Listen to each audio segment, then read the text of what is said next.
Sir నమస్తే sir. నమస్తే. సుందరారెడ్డి గారు, మార్కెట్‌లో వోలటాలిటీ పెద్ద ఎత్తున నడుస్తుంది. ఈ ఇంపాక్ట్ ఎలా ఉందంటే మ్యూచువల్ ఫండ్స్ పోర్ట్‌ఫోలియోస్ మీద కూడా ఈ ఇంపాక్ట్ అనేది నడుస్తుంది. చాలామంది మ్యూచువల్ ఫండ్ పోర్ట్‌ఫోలియోస్ కూడా మైనస్‌ల్లోకి వెళ్ళిపోతున్నాయంట. అయితే అంటే మనం మ్యూచువల్ ఫండ్ ఇన్వెస్ట్‌మెంట్ అనగానే కొంత కన్జర్వేటివ్‌గా ఉంటాయి, సేఫ్టీ ఉంటుందన్న ఉద్దేశంతో మ్యూచువల్ ఫండ్స్‌లో పెడతాం. మరి మార్కెట్ అనేది వాలటాలిటీలోకి వెళ్ళినప్పుడు మ్యూచువల్ ఫండ్స్ కూడా డౌన్ ట్రెండ్లోకి వెళ్తుంటే ఏంటి పరిస్థితి? రైట్. సో, మ్యూచువల్ ఫండ్స్ కూడా సబ్జెక్ట్ టు ద మార్కెట్ రిస్కేనండి. మార్కెట్ డౌన్ అయితే ప్రతిదీ డౌన్ అవ్వాల్సిందే. ఆ డౌన్‌లో పర్సెంటేజ్‌ల వేరియంట్స్ ఉండొచ్చు. మనం డైరెక్ట్‌గా అలొకేషన్ ప్రాపర్‌గా చేయం కాబట్టి ఎక్కువ పడొచ్చు. మ్యూచువల్ ఫండ్స్ కన్జర్వేటివ్ కాబట్టి తక్కువ పడొచ్చు. మొత్తానికి మ్యూచువల్ ఫండ్స్ కూడా ఈ మధ్య వచ్చిన వాలటిలిటీకి అవి కూడా బాగా షేక్ అవుతున్నాయండి. అంటే పర్టికులర్‌గా లాస్ట్ డిసెంబర్ 23 వచ్చిన మన 23 నుంచి మనం చూసుకున్నట్లయితే బిఫోర్ 1 వీక్ జస్ట్ 1 వీక్‌లోనే కొన్ని స్మాల్ క్యాప్ మ్యూచువల్ ఫండ్స్ అయితే బిట్వీన్ 6-10% డౌన్ అయ్యింది వితిన్ 1 వీకే. 6-10%. అండ్ నెక్స్ట్ 1 వీక్‌లోనే మొత్తం రికవర్ అయింది. మళ్ళీ 6-10% దాకా రికవర్ అయినాయి. అంటే మన మార్కెట్‌లో కనుక స్టేబుల్‌గా అంతే ఉన్నోళ్ళకి లాస్ అయి ఉంటుంది. బహుశా 1%, 2% లాస్ అయి ఉండొచ్చు. లేదా గెయిన్ అయి ఉండొచ్చు 1%, 2%. బట్ మధ్యలో మీకు దూరంగా పోతే మీకు వచ్చేదేం లేదు. అందుకని ఎస్ఐపి చేసేవాళ్ళందరూ ఇలా డౌన్ అయినప్పుడల్లా అడిషనల్ యూనిట్స్ కొనటం ద్వారా తక్కువ రేటుకే ఎక్కువ యూనిట్స్ కొన్నట్టు అవుద్ది. ఎందుకంటే మ్యూచువల్ ఫండ్స్కి వచ్చినప్పుడు మన గోల్ రిటైర్మెంట్ బెనిఫిట్స్ లేదా లాంగ్ టర్మ్ అయి ఉంటుంది. డెఫినెట్గా 5 to 10 years అలా గోల్ ఉంటేనే మనం మార్కెట్లో రావాల్సి ఉంటుందండి మ్యూచువల్ ఫండ్స్కి. కాబట్టి ఈ వాలటిలిటీని ఎనిమీగా చూసి భయపడి దూరంగా ఉండే బదులు ఓకే ఇలాంటి వాలటిలిటీ వచ్చినప్పుడు కొన్ని అడిషనల్ యూనిట్స్ కొనటం ద్వారా తక్కువ రేటుకి తర్వాత రేపు మార్కెట్ రికవరీలో మీరు అమ్మేసుకోవచ్చు. ఓకే. కాబట్టి మార్కెట్ 10% పడింది అమ్మ 1 వీక్లో దూరం ఉండాల్సిన అవసరం లేదు. హిస్టారికల్గా డేటా కనుక మనం చూసుకుంటే మ్యూచువల్ ఫండ్స్ కూడా 1 yearలో అప్ టు 200% రిటర్న్ ఇచ్చిన మ్యూచువల్ ఫండ్స్ ఉన్నాయి 1 yearకే. అలాగే 40% పోయిన రిటర్న్ మ్యూచువల్ ఫండ్స్ లాస్ వచ్చినవి కూడా ఉన్నాయి. అంటే మ్యూచువల్ ఫండ్స్ అయినా సరే మామూలు స్టాక్స్లోనే మూవ్ అవ్వాల్సిందే. కాబట్టి ఎక్స్పర్ట్స్ మేనేజ్ చేస్తారు కాబట్టి కొంచెం మనం సేఫ్ అండ్ సెక్యూర్గా ఫీల్ అవుతాం. అందుకని 1 వీక్లో కూడా మ్యూచువల్ ఫండ్స్లో కూడా వాలటిలిటీ ఉంటుంది. మనం ఇప్పుడు చూసాం కదా -10%. మళ్ళీ బౌన్స్ బ్యాక్. మళ్ళీ బౌన్స్ బ్యాక్ విత్ ఇన్ 1 వీకే మళ్ళీ బౌన్స్ బ్యాక్ వచ్చి కొన్ని పాజిటివ్ కూడా ఉన్నాయి. ఈ వాలటిలిటీ ముందు ఇంకా చాలా ఎక్కువ అవుద్ది. ప్రొఫెషనల్స్ మేనేజ్ చేసే మ్యూచువల్ ఫండ్స్లోనే ఎంత వేరియంట్స్ ఇండివిజువల్ పోర్ట్ఫోలియో ఏ రేంజ్లో ఉంటే చూసుకోండి ఇంకా. అందుకని డెఫినెట్గా రిటైలర్స్కి ముందు రోజుల్లో చాలా కష్టం అండి.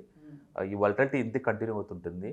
ఈ నెక్స్ట్ ఇయర్ కూడా అంటే 2023 కూడా 2022 లాగానే too much volatility positive bias మీద ఉంటుంది. నేను అనుకోవటం ఏంటంటే market up to 17,000 down side up side 20,000 మధ్యలో రేంజ్లో మూవ్ అవుతూ ఉంటుంది. But every dip is equal to buying candidate అంతే. ఇండియా గ్రోత్ స్టోరీకి వచ్చిన ఇదేం లేదండి. కాబట్టి మనం వాలటిలిటీ జోన్లోకి ఎంటర్ అవుతున్నాం. అది క్లియర్గా అవపడుతుంది చార్ట్స్లో. ఒకసారి డ్రాప్ అయిందంటే స్టాక్స్ 5%, 10% మినిమం అయిపోతుంది. రికవరీ అంత స్పీడ్గా అవటం లేదు. అండ్ రాను వడ్డీ రేట్లు ఇంకా పెరుగుతున్నాయి. అవును. ఇప్పటికే బయట బ్యాంక్ ఇంట్రెస్ట్ రేట్స్ 7-8% దాకా ఉన్నాయి ఫిక్స్డ్ డిపాజిట్స్ కనుక చూసుకుంటే. ఈ రేటు దగ్గర ఎవరు అప్పులు చేసి బిజినెస్ రన్ చేయలేరు. అందుకని నెక్స్ట్ 1 year కూడా ఈ రిఫ్లెక్ట్ మనకి బారోయింగ్ కాస్ట్లో ఎక్కువ అవుతుంది కాబట్టి కంపెనీ ప్రాఫిటబిలిటీ ఖచ్చితంగా పడుతుంది. అందుకని నెక్స్ట్ 1 year కూడా వాలటిలిటీ ఎక్కువ అవుతుంటుంది. ఇక నెక్స్ట్ 1 year కూడా రాను ఈ అమెజాన్లో ఎంప్లాయీస్ని బీకేస్తున్నారని మళ్ళీ నెగిటివ్ న్యూస్ స్టార్ట్ అయింది. కోర్స్లో ఇవన్నీ బీన్ అవుతాయండి. ఎందుకంటే కోవిడ్ టైంలో ఎంత ఎక్కువ హైర్ చేశారో వీళ్ళు ఆ టెంపరీ డిమాండ్కి ఆ ఎక్సెస్ డిమాండ్ ఇప్పుడు పోతుంది కాబట్టి ఖచ్చితంగా దాన్ని వాళ్ళని ఫైర్ చేసే ఛాన్స్ వస్తుంది అనమాట. అందుకని వరల్డ్ వైడ్గా ఇది ఉంది కాబట్టి ఇండియాగా అంత ఎఫెక్ట్ కాకపోయినా ఈ బ్యాడ్ న్యూస్ తోటి మార్కెట్ అంతా షేక్ అవుతూ ఉంటుంది. ఓకే. అందుకని వాలటిలిటీ ఇయర్ 2023 ఇది one of the biggest volatility year compare to last couple of ఇయర్స్తో పోల్చుకుంటే. అందుకని సింగిల్ డేలో ఉలిక్కి పట్టడం మళ్ళీ రికవర్ అవటం మళ్ళీ పట్టడం మళ్ళీ రికవర్ అవటం మామూలు విషయం. జస్ట్ శాంపిల్ ఇది. ఓకే. 1 వీక్లో 10% పడి మళ్ళీ అగైన్ 10% రికవర్ అవడం జస్ట్ శాంపిల్. ముందు రోజుల్లో ఇలాంటివి కంటిన్యూ అవుతుంటుంది. సో మనం ఉన్న ఏరియా ఇది ఏరియా అనమాట. అందుకని పోర్ట్ఫోలియో మొత్తం కన్జర్వేటివ్గా ఈటీఎఫ్స్, ఇండెక్స్ ఫండ్స్, మ్యూచువల్ ఫండ్స్లో పెట్టుకుంటూ అంటే ఒక 20-30% క్యాష్ మెయింటైన్ చేసుకుంటూ ఎప్పుడైనా ఇట్లా వాలటిలిటీ వచ్చినప్పుడల్లా కొన్ని అడిషనల్ యూనిట్స్ కొనడం ద్వారా మనం బెనిఫిట్ పొందొచ్చు. దాన్ని ఎనిమీగా చూసి దూరంగా ఉండే బదులు ఫ్రెండ్లీగా చూసి దగ్గరుండి కొంచెం ఎన్కాష్ చేసుకోవటం బెటర్. కాబట్టి నెక్స్ట్ ఇయర్ అంటే 2023 మొత్తం కూడా కొంచెం కన్జర్వేటివ్ అప్రోచ్తో ఉంటేనే you can make some money. Aggressive allocation అస్సలు సూట్ అవుతుంది ఈ సంవత్సరం. సో అంటే 2000 22తో పోల్చుకుంటే 23లో కొన్ని అంటే మార్కెట్ పరంగా కొంత ఇబ్బందికర పరిస్థితే ఉంటుందంటారు. డెఫినెట్గా అండి, ఎందుకంటే గోల్డ్ ప్రైస్లు పెరగటం, అది కన్జర్వేటివ్ వెళ్తున్న క్లియర్గా ఉంది.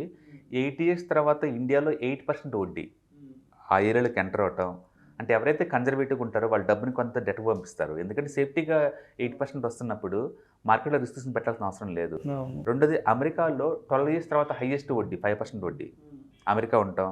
అంటే యూరోప్లో కూడా 4% వడ్డీ హైయెస్ట్ అమౌంట్ ఉంటాం. ఎప్పుడు లేని జపాన్ వాళ్ళు కూడా వడ్డీ రేట్లు పెంచడం.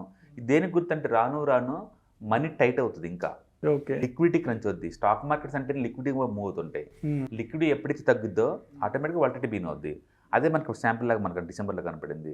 ఓకే. అందుకని నెక్స్ట్ 1 ఇయర్ కూడా ఈ వాలిటిలిటీ ఇంకా ఇంకా ఎక్కువ తప్ప తగ్గేదేం లేదు. బట్ ఇండియాలో ఇంటర్నల్ గ్రోత్ ఎక్కువ ఉంది కాబట్టి మనం పాజిటివ్ బయాస్గా మూవ్ అవుతూ ఉంటాం. మళ్ళీ ఏదైనా బ్యాడ్ న్యూస్ రాగానే మళ్ళీ డౌన్ అవుతాం, మళ్ళీ వెంటనే రికవర్ అవ్వడానికి ట్రై చేస్తూ ఉంటాం.